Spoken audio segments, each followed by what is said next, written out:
ఏడుంటే అన్నే ఉండాలి. చింకాలు మాట్లాడు అంటే వాళ్ళ అన్న పోటీ అయిపోతాను 60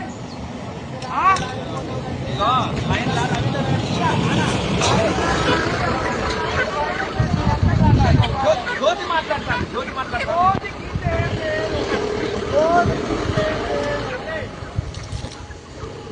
ఏం లేదు ఉంటా పోతా